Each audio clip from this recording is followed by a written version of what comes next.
All right, welcome in. It is time for Full Court Press, the Sweet 16 edition.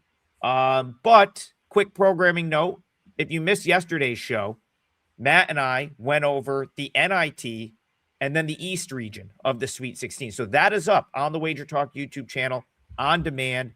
There is still 2 NIT games tonight that we talked about on there. And then the East region, Duke, St. John's, Michigan State, UConn is already done, already clipped up. You may have seen those videos on Twitter at this point. They're on the Wager Talk YouTube channel. So we're not going to talk about those games here. We're going to leave the hour for the other 3 regions. But first, I want to welcome in my co-host, Matthew Winnick, at Matthew Winnick on Twitter.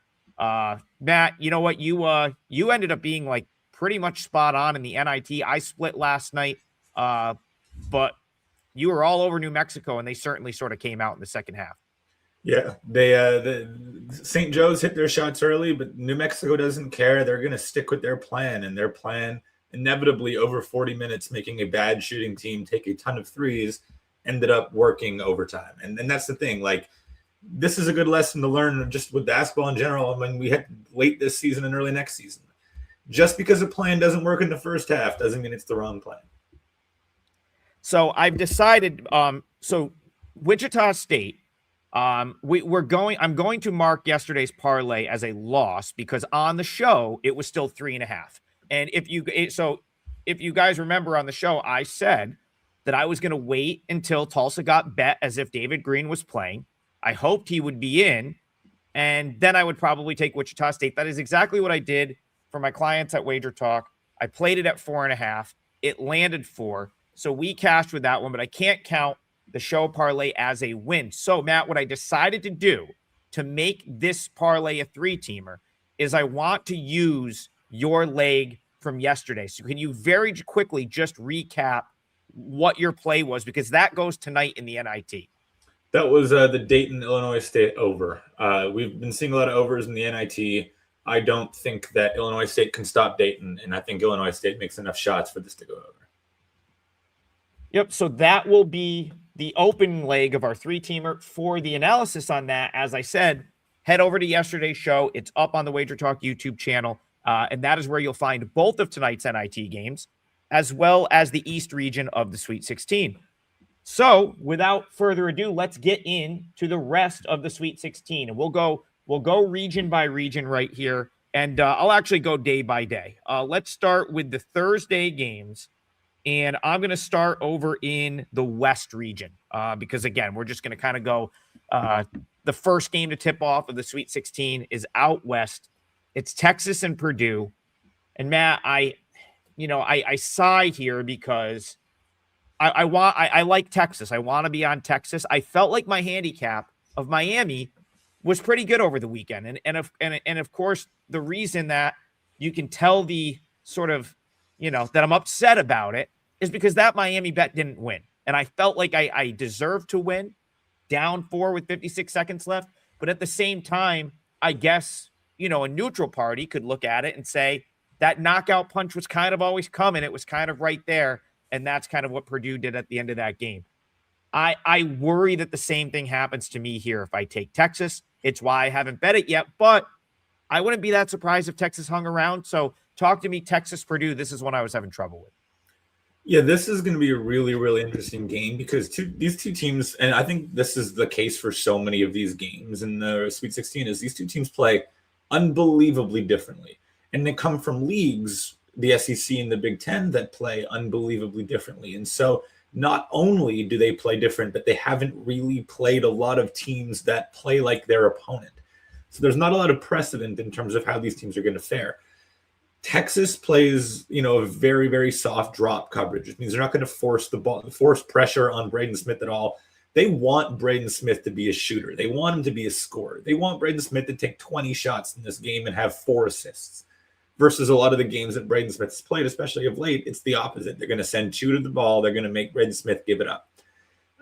What that means is Purdue is going to take a lot of pull-up 2s in this game. Now, Purdue's amazing at doing that, but it's not a very efficient shot. They're not going to get to the rim much. They're not going to take a lot of 3s. They're not going to have a lot of, CJ Cox if he's healthy, Fletcher Lawyer 3s. It's going to be a lot of Smith and Trey Kaufman ran pick and roll over and over and over again. The question is that actually the best thing for Purdue's offense? I actually don't think it is. But on the flip side, Texas loves to get to the free throw line. It's an SEC thing. Everyone in the SEC gets to the free throw line, gets the offensive glass. Those are two things that Texas needs. They need the free throw line. They need offensive rebounding. Purdue is top 30 in the country at defending both. You can't get to the free throw line against them, and you can't get offensive rebounds, which means now the pressure is on Texas to make shots. And if Tremont Mark is off his game, if Jordan Pope isn't hitting threes, Texas has no one that can hit shots. And so this is a matchup where I think that the offense is not going to be put in ideal situations on both sides. Yeah, I just go to the comments and try to sort of incorporate as many into the show as I can, and I see a good point. It's like, yeah, Slick Vic says, Vokatitis fouls a lot, and, all season that's kind of been an issue. That is a concern, him getting into foul trouble, because that certainly, Texas is not as good with him not on the floor. I guess my other main concern in this game, you talked about Braden Smith. He's typically very good against a drop coverage like Texas is going to play. I go back to the Miami game. I thought they did a pretty good job on him in general. He took 12 shots. He was only 3 for 12. So Miami was trying to bait him into what you were saying is like shooting the basketball. They turned him over 8 times, and yet Purdue at the end, the dust settles and Purdue still has a double-digit win. And again, I will, I'm going to complain a little bit like that, Miami gets it down to 4. There's 56 seconds left. Why are we fouling? Why are we not playing that out? And then I probably cover. But the flip side of that is Miami kind of had to battle back to get back down 4. There was a point in time in the second half where it felt like Purdue could have been up 15-17 and it could have been good night. So while I do think Texas has the athletes and could have, they've had the shot making all tournament so far. They might be asking for a lot here for Texas to stay in this game. You want a Braden Smith stat? Because Texas is going to, like I said, force him to shoot a bunch of shots in the mid-range because they're not going to pressure him at all. Purdue's 2-3 this year when he takes more than 15 shots. They are 14-1 when he takes less than 10. I promise you he'll take more than 10 shots. And if I were to guess, he will take more than 15 shots. In which case, that is where Purdue is 2-3. They lost to Illinois, Wisconsin, and Ohio State, and they beat Penn State and Alabama. That's a really good stat, actually. And I think that's fortunately for me here, Matt, as I sort of look at the Sweet 16 as a whole, I have more opinions that I have conviction than I expected to. So it's going to probably be a little bit easier for me to leave this one alone. My number comes out. I'm close to the market. I think it was actually 8.2. I was 8. I was Purdue minus 8.2 here. So at 7.5, I don't think I'll have any involvement with Texas. And I made the mistake of I was close to the market on the Purdue Miami game. I loved how much that set up for Miami, and seeing Purdue cover and then what they did in the second half, I think is going to scare me off here. So I don't think I'll have anything in this one. In theory, I do really like the under, but it's 7 to 7.5 points off of KenPom. So you're going to have to really like the under if you want to take it, which I do, but I wouldn't necessarily recommend it just because of how far it's off of modeling.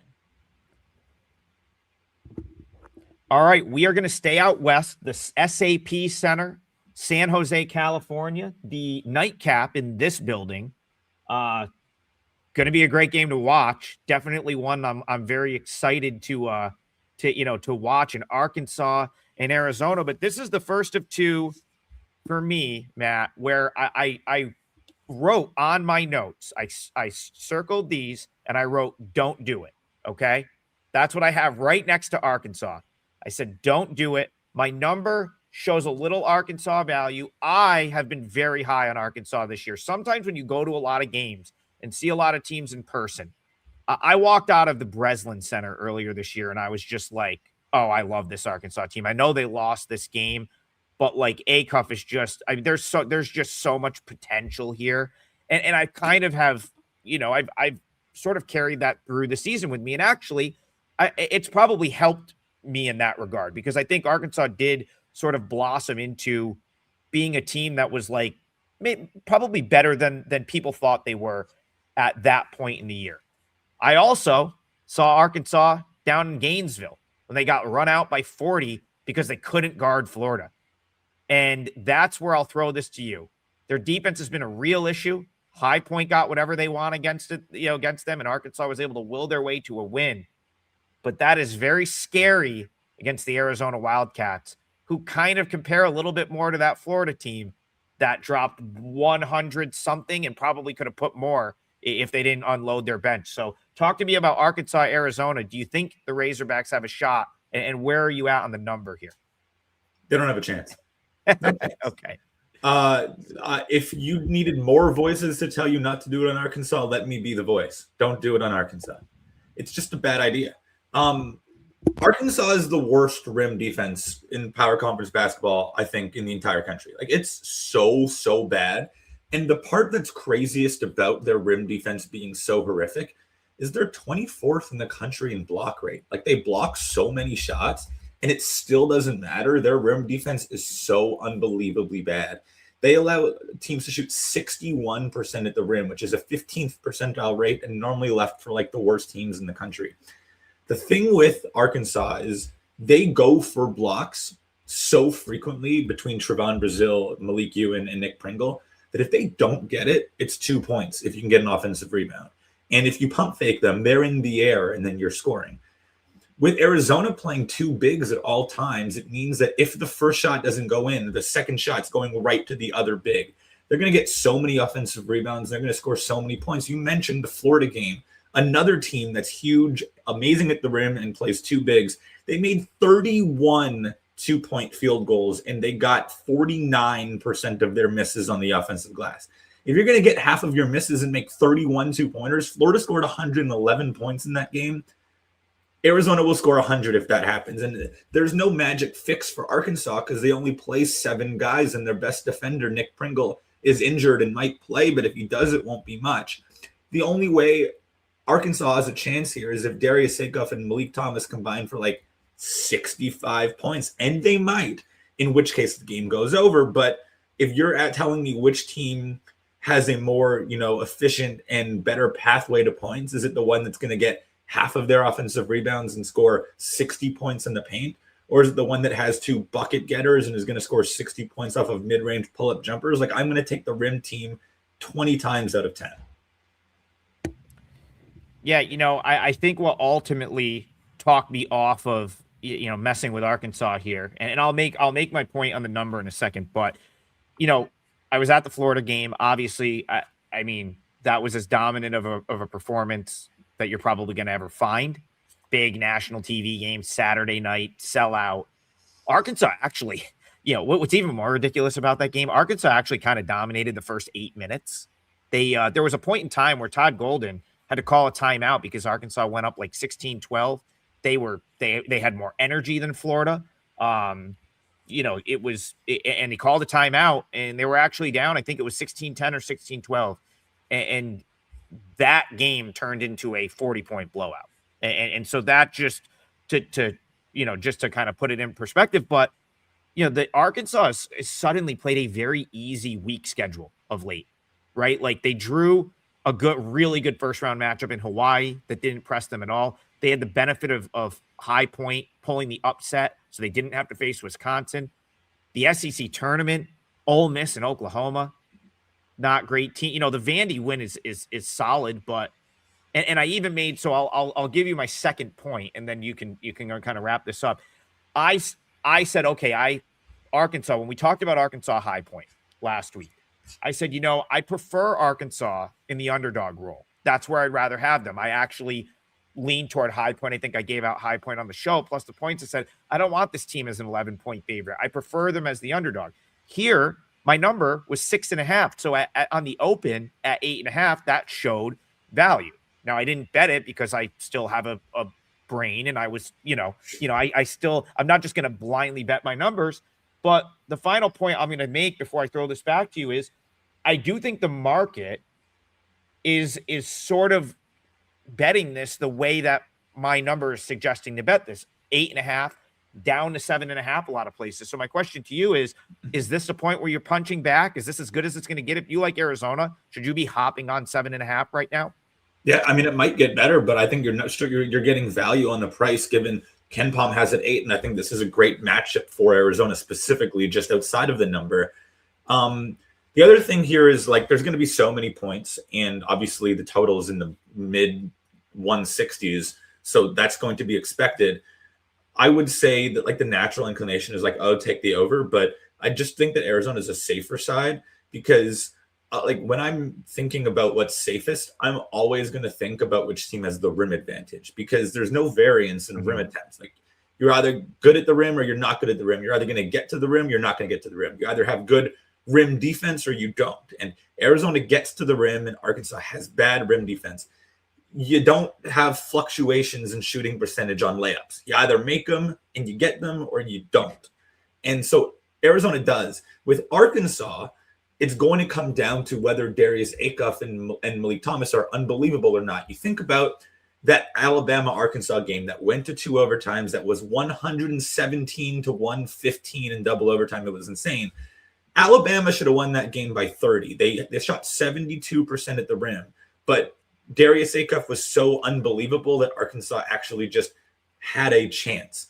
To my point, it took a 49-point performance from Darius Acuff for Arkansas to have a chance and still lose. So the safest play here is Arizona in my mind.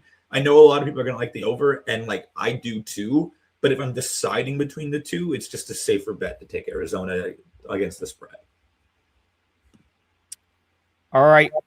We'll move on. Joe, and again, I'll probably talk about this a couple times throughout the show.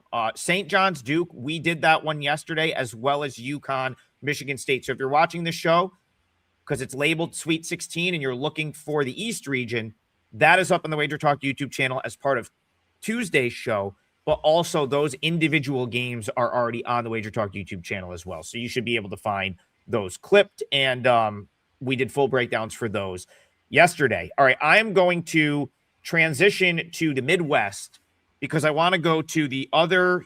So I said, don't do it on my notes. You just confirmed. I'm probably going to put a big black line through that one after we, because I'm kind of with you there. But this one, you're going to have to do a better job of talking me off this one because this one I have a little bit more conviction toward, at least being like a more viable option. And so let's go to the Midwest. Let's go to Chicago, Illinois, the United Center. My number likes Alabama here. And again, I put, don't do it because I guess I know what the bad could be here if the threes aren't falling. But this is the one where, like, if you were to look at those two games, Bama, Michigan, Arkansas, Arizona, like, to me, the more likely that a team just goes absolutely nuts and shoots their way to like a huge upset win would be this game with Bama hoisting up. They might shoot 53s here, Matt. They might jack up 53s in this game.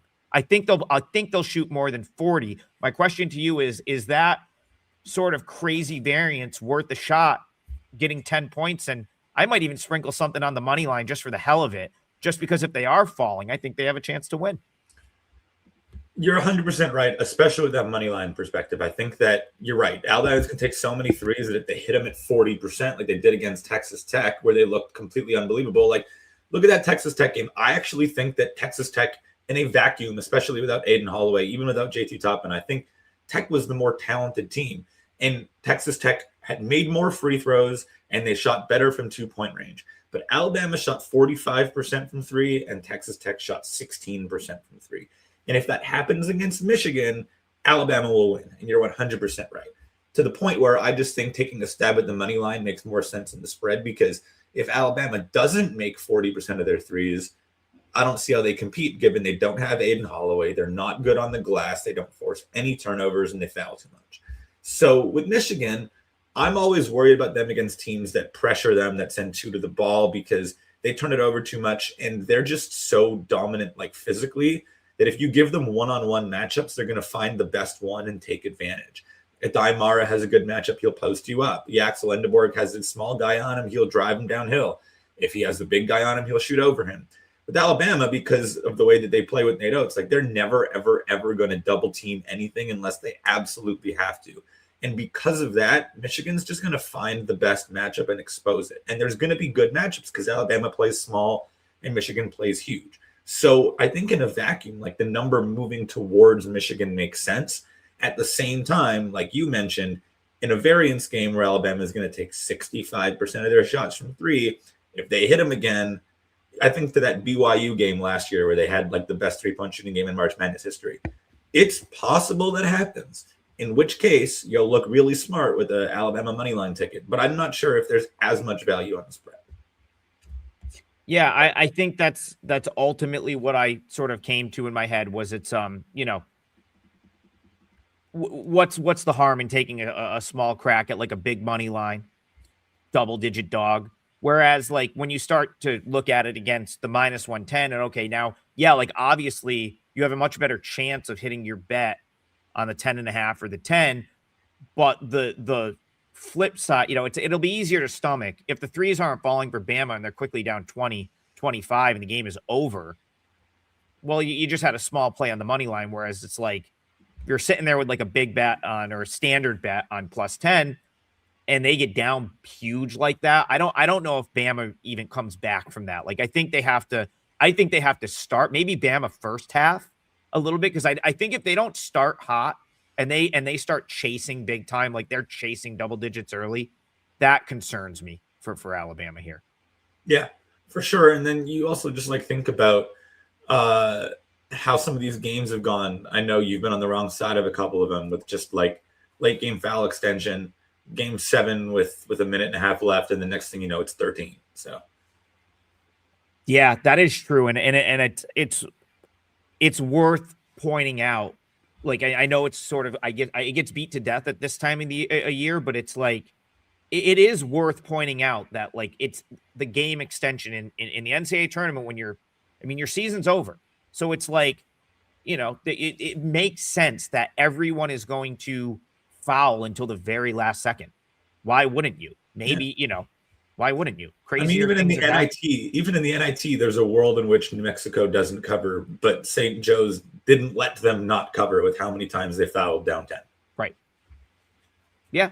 Yeah. No, it's a really good point, and it has made it difficult to, you're taking like that's the thing. Like if you take a big under or any underdog, I guess we'll say a big underdog where you're in the extension range where it's like, okay, if you're taking a 2.5 point underdog, you kind of are taking them with the expectation you're going to win. Yes. But if you're taking a 7-point dog, an 8-point dog, a 10-point dog, like you are sort of banking on a close game. And there's been quite a few scenarios.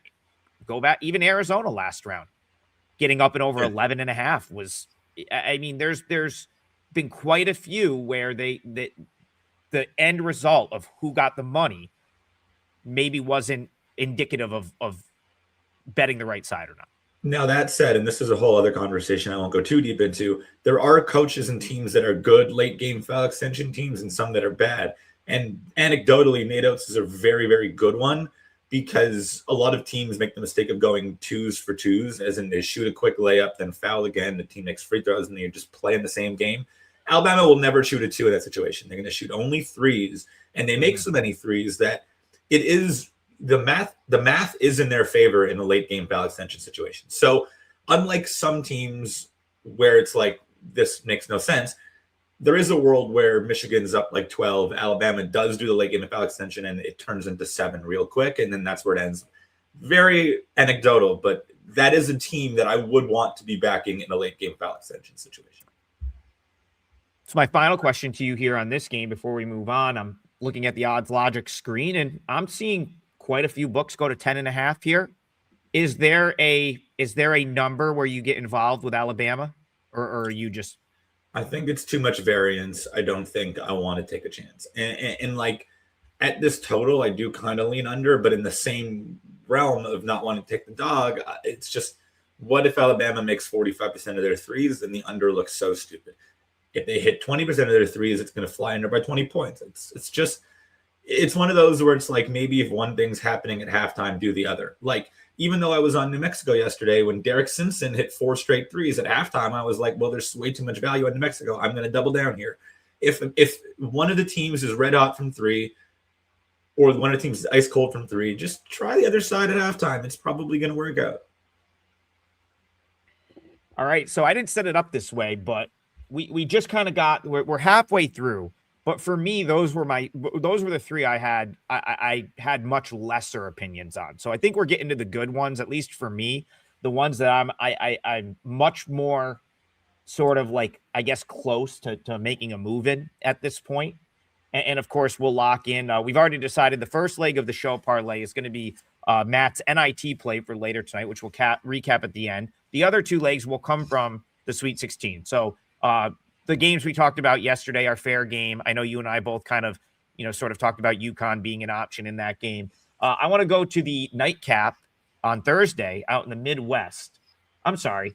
We're back on Friday. Sorry. This is Friday it doesn't really matter what days because we're doing all the Sweet 16 games, but this is Friday.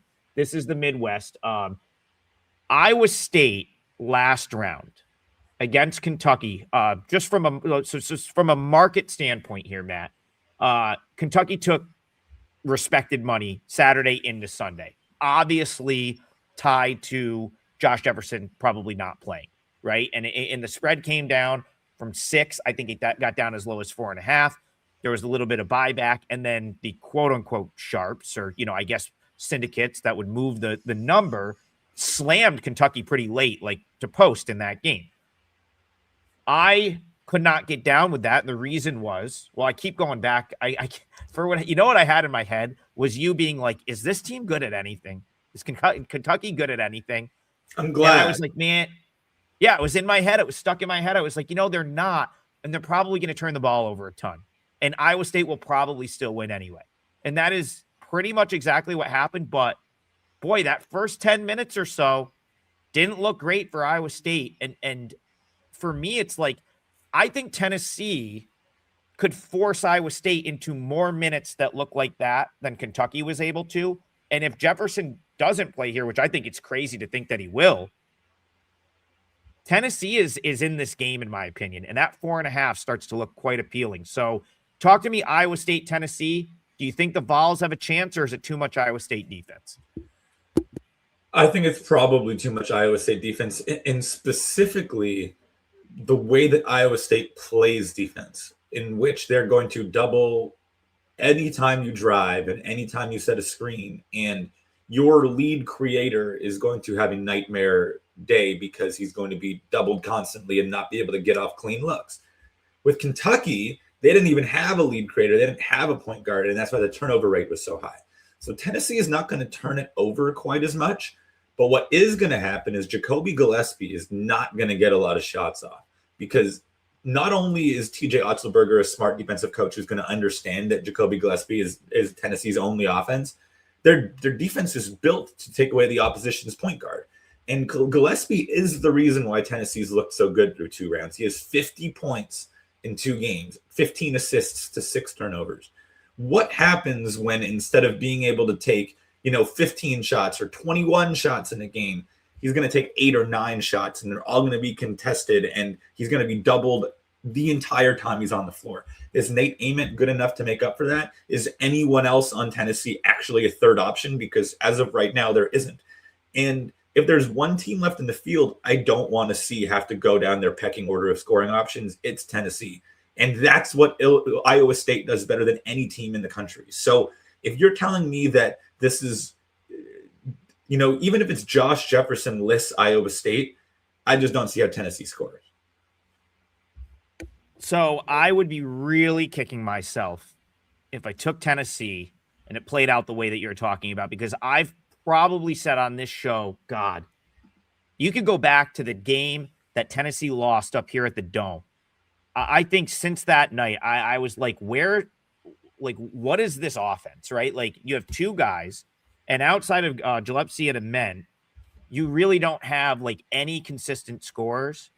And I've sort of like, that's sort of been my stance all year. So I think for me, it's like, I had it in my head, okay, after Iowa State smashes Kentucky, because they probably will, I'll look to oppose them in the next round. But I would have probably been better served getting Virginia here than Tennessee, I think, for like from a matchup standpoint. And so that is ultimately what probably keeps me off is the fact that like I've said that way too many times on the show to then come on here and go against it. And yeah, I think you need like Gillespie 21, 29, 21 his last 3 games. He's played awesome. Part of a big criticism for me with Tennessee earlier this year was that he was not playing up to the level of like the power conference sort of star guard.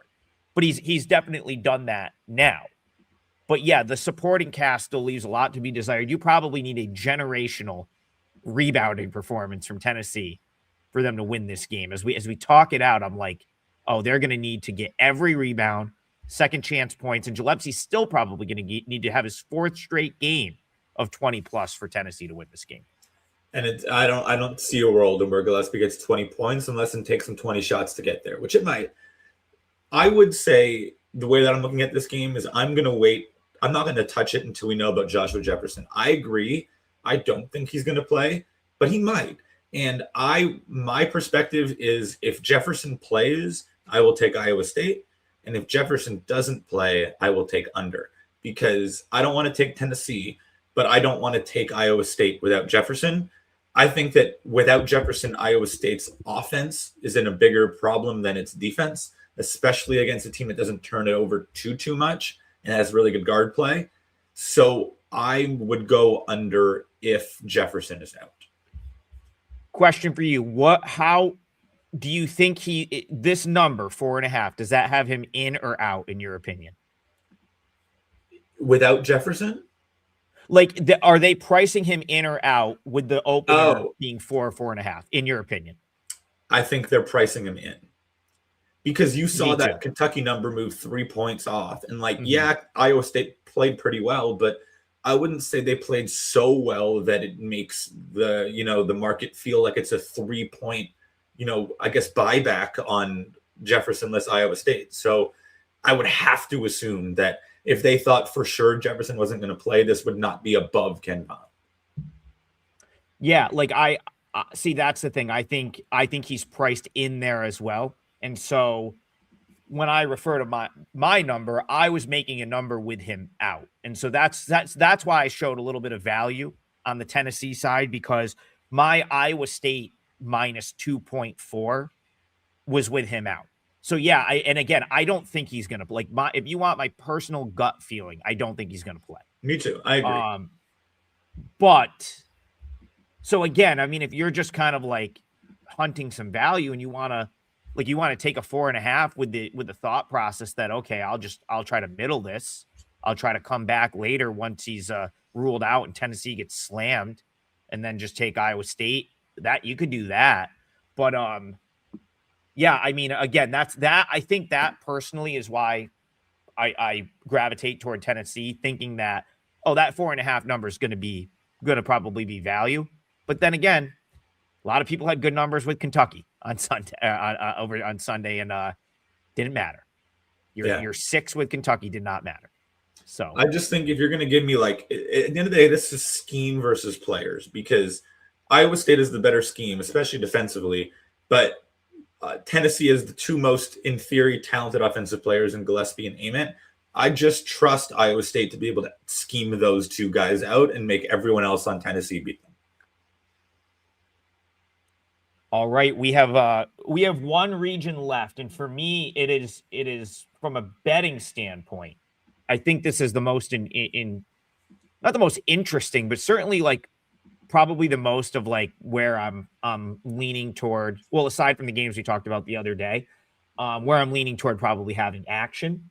And so this one has moved a little bit, which might keep me off. But let's start with Iowa, Nebraska. We are now in Houston, where the Cougars later that evening will have a home game, or kind of a home game, Toyota Center.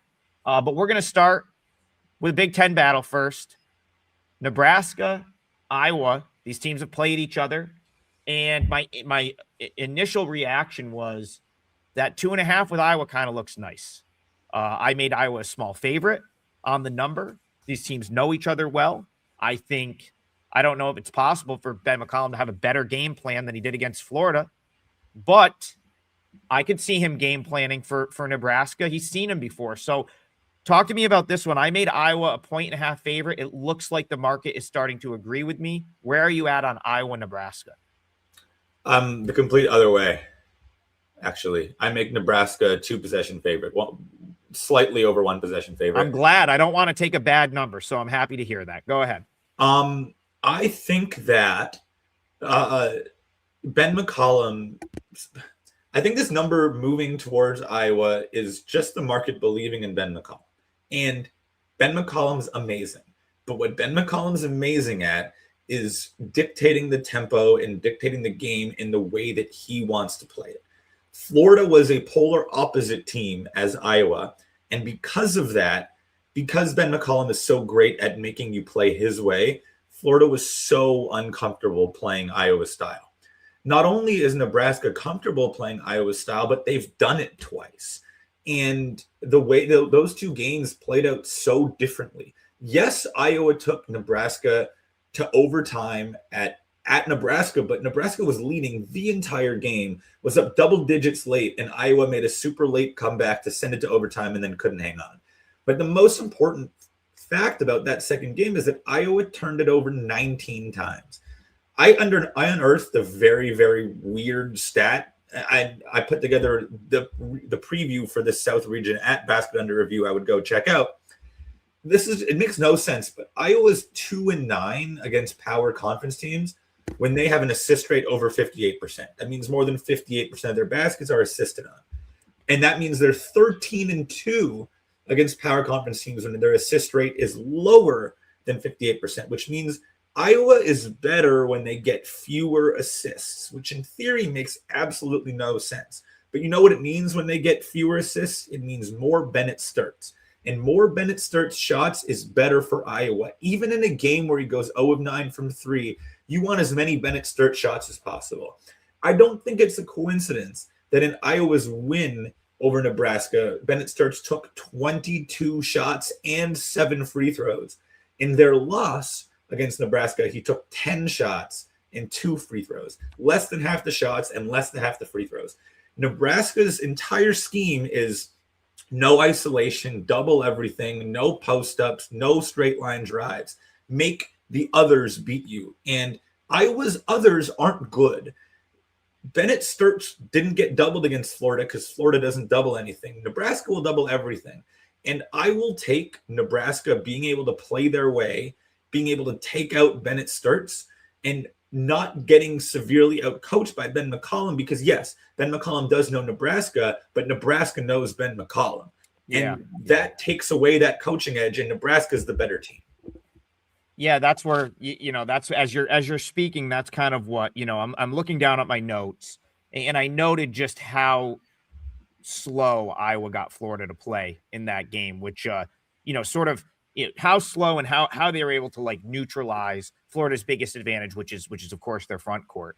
And it does seem like it's going to be much harder to do that against Nebraska, the way Nebraska plays. So I purposely, Matt, so first of all, yes, Matt, you can find him on his Twitter handle, which is on your screen, but also at Basket Under Review. If you've watched the show, I've raved about the Basket Under Review site all year.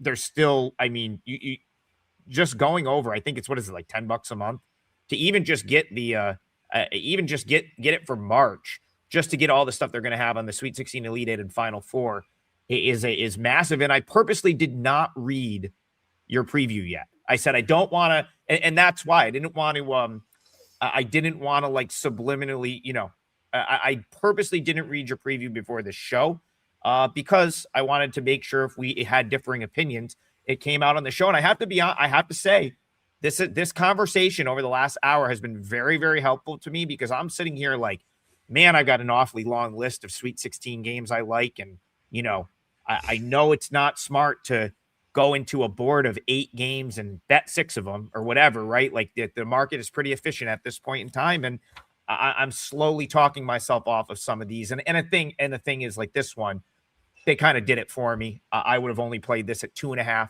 for Iowa. Now that it's pretty much 1.5 everywhere, I think you kind of missed your chance for Iowa, but Nebraska's probably going to take that. I could see someone coming in betting Nebraska, and I think you'll have a shot at 2.5 with Iowa. Do you think Iowa gets to 3 at any point? Do you think Nebraska takes that much money? I don't think that with the way that the market works, like this late in the season with this much action on games, it's going to move that much more after having already moved one way. Like I wouldn't expect so much bounce back with a market like the Sweet 16. I think that the market has made itself known. They know what they want, and that's what they're going to get. The market prefers Iowa. It is what it is at this point. I understand, but Iowa had a really bad end to their season. They lost to Penn State and Maryland. They were not good. And they lost to Ohio State in the conference tournament. And then you get a Clemson team that I think was a very good matchup because Clemson needs to slow teams down, and Iowa was happy with that. They played the slowest game of the entire season. And then you get Florida, and they slowed Florida down to basically nothing and just completely made them uncomfortable. This is not going to make Nebraska uncomfortable. Nebraska will be completely fine here. This is a Big Ten game. Nebraska went 15-5 in the Big Ten. Like, this is fine for them. This is their element. And they're going to have more fans because we've seen Nebraska's traveling like crazy. Oh, yeah. Yeah, no, Nebraska, they will, this game being, even in Houston, they'll take, I would imagine it's a lot of Nebraska fans. You're right. They travel they travel better than Iowa, for sure. Yeah. Yeah, there was, I mean, I'll tell you what, when the Iowa girls came with Caitlin Clark to Albany, there was all Iowa fans. They might have just been Albany natives being Iowa fans, because I was like, man, they really travel here. And yeah, that's an interesting point. And it is a perfect segue into the final game, because you got to think that the Toyota Center is going to be a lot of Houston fans. Houston, what a gift for this team, Matt. Right in their backyard, right in their own city. I don't know that Houston really earned that this year. The ability to have basically a home game in the Sweet 16 in the Elite Eight, but Houston will play this game in Houston against Illinois. And this is one, my number loves Houston here. Showing it is, I am like 6.5 with Houston, which is crazy to me. And again, it's hard to, that's with me trying to wait in some home court, which I do think is maybe worth, it's not the Fertitta Center. You're not going to give them that kind of home court edge, but they're right in their home city. Like, you certainly got to bump them a little bit for home court. The problem is, and I'll go back to a point that I made regarding Houston and let you kind of take it from there. Defensively, not the team they've been in the past couple of years. I think that's what I've noted with Houston at times, where they just aren't that crazy, going to stop you at all cost and totally just wipe you out defensively type team. And I guess I've noted that could be an issue here against Illinois, but I still see some paths to victory here for Houston. So talk to me about this one. Who do you like? Illinois, Houston at the Toyota Center in Houston's backyard. We're just not agreeing today. We're really not agreeing today. I'm on Illinois. Yes, home court, bit of a thing. Not that it really means much, but Houston only has, this is insane. In the last 9 seasons, Houston has 9 losses in the city of Houston. 1 loss average per year in the city of Houston. And I say that because this game isn't at home. It's in Houston. The Cougars are actually 0-1 at the Toyota Center over that stretch. That doesn't mean anything, but they did lose at the Toyota Center to Auburn last year, 2 Final Four teams. Auburn got the best of Houston there. The thing with Houston is their defense is number 4 in KenPom. Their defense is very good, but it's very, very mediocre against the best offenses they've played. Let me tell you their 7 worst defensive performances this year. By a wide margin, it's like those 7 and then a huge gap. BYU, Arizona, Arkansas, Iowa State, Arizona, Tennessee, Texas Tech. AKA all the best teams they've played. Yeah. And then you go up all their best performances. It's all of their bye games. It's West Virginia. It's Kansas. It's Baylor. It's all of the inferior offenses they've played. I like the over as well. I like Illinois, and I like the over. For one, Houston's defense is going to be overrated against good defenses because their defensive rating is what it is. And the splits between bad offenses and good offenses is as drastic as you'll see in the country. So given they get Illinois, the number 2 offensive efficiency team in the entire country, I think they're going to score fine here. But the biggest difference in this game for me is Illinois' passing and their shot volume. Houston gets a ton of turnovers and they get a ton of offensive rebounds. But Illinois never turns it over, and Illinois doesn't allow offensive rebounds, and they're the tallest team in the country. So it's very hard to get rebounds over them. If Houston cannot get steals, and if Houston cannot get offensive rebounds, then this is a game of shot making. And I am going to take Illinois' offense with their analytically minded shot profile and their plethora of options over Houston's dribble pull-up offense every day. I like Houston if they can get steals and offensive rebounds, but they're not going to get that in this game. And because they're not going to get that, if you're taking Houston, you're basically saying, I think Houston's going to be better at making shots than Illinois is. And I just don't think that's correct.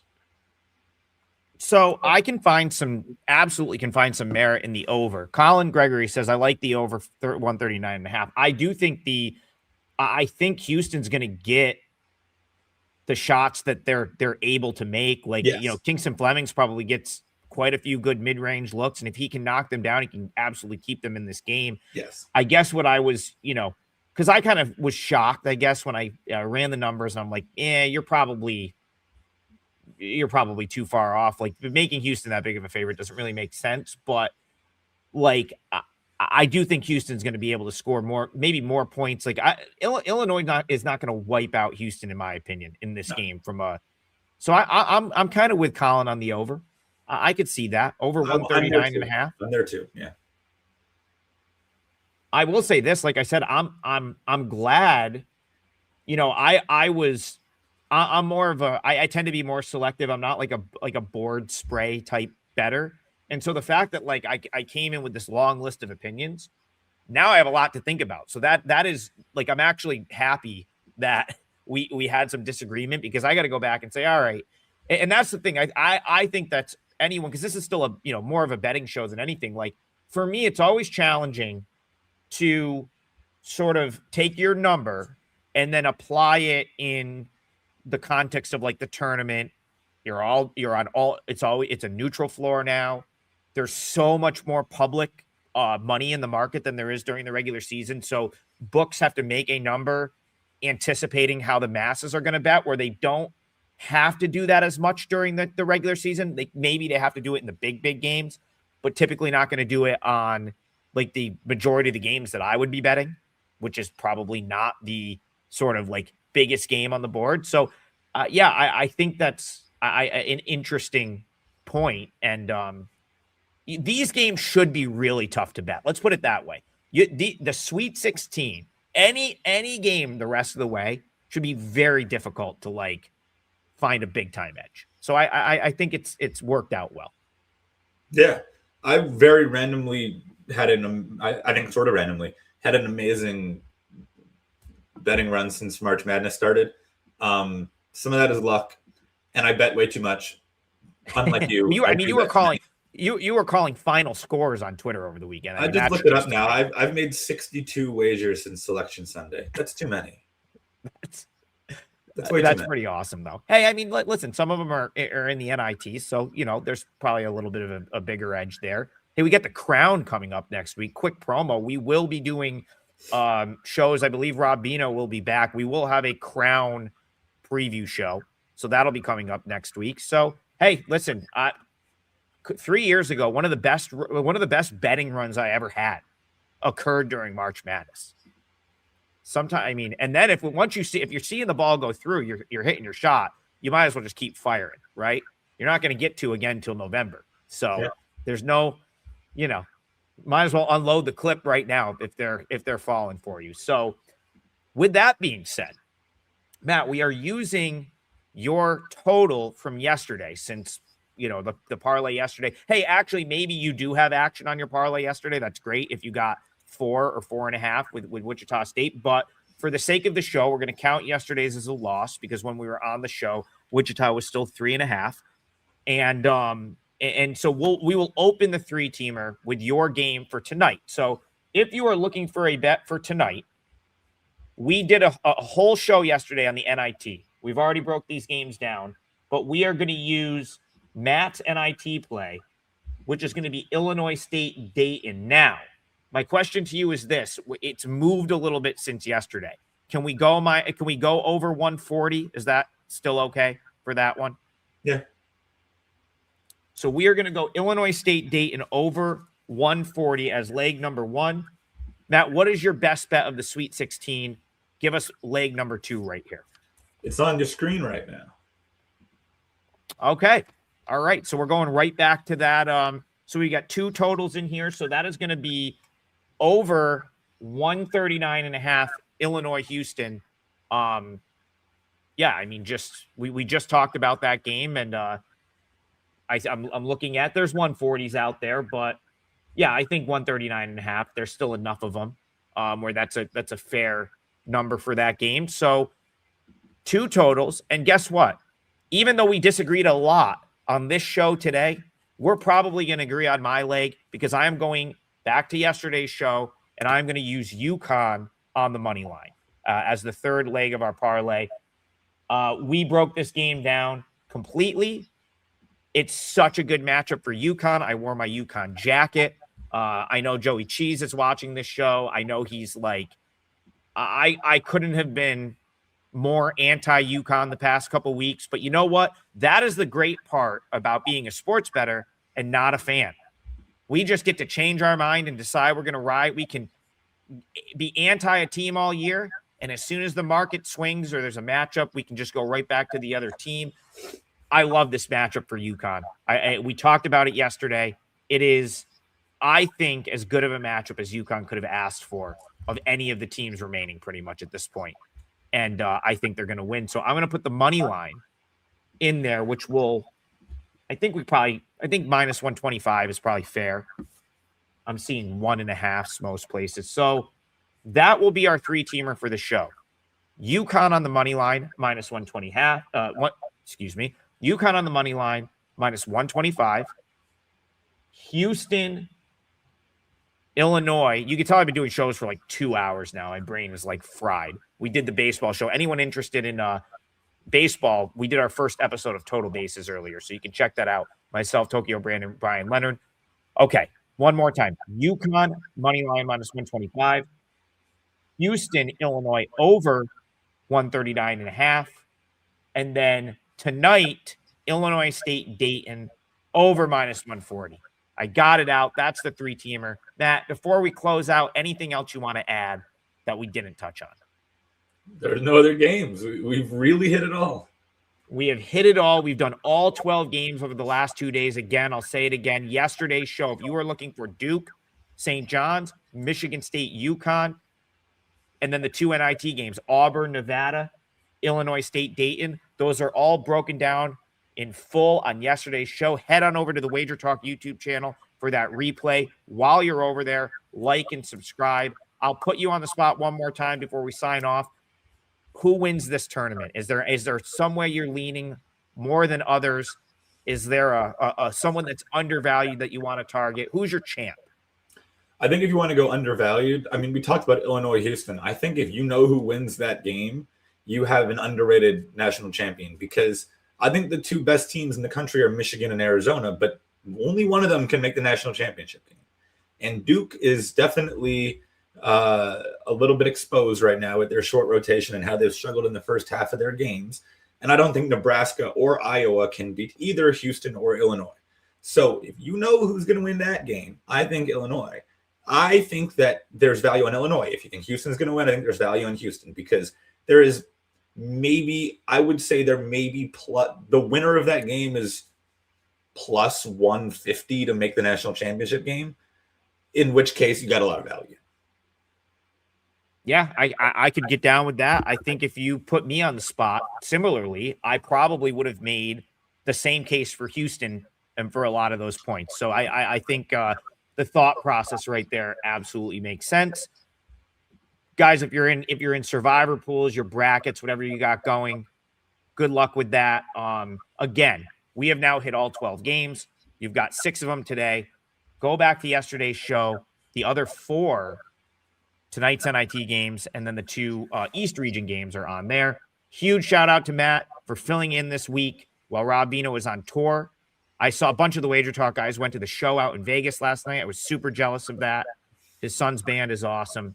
And yeah, we will, if again, total bases tomorrow at 9 a.m. and the rest of the week. And then we will be back for more college basketball stuff on Saturday on Last Call to preview the Elite 8. I will be with Kelly in Vegas on Last Call to do that. Guys, we've appreciated you guys all season tuning in and the likes and the subscribes and all the comments. So thank you so much for sort of rocking with us all season. And Full Court Press will be back in some capacity next week. So this is not the last show, but we're running out of games to talk about, Matt. So we're getting toward the end. It's been a great season. Again, you can find Matt on Twitter at Matthew Winnick and on Basket Under Review. So check him out there. He did a full preview for the South region. So if you're looking for more thoughts there, that's up on the Basket Review page. We are out. Thanks for tuning in. We'll see you guys next time.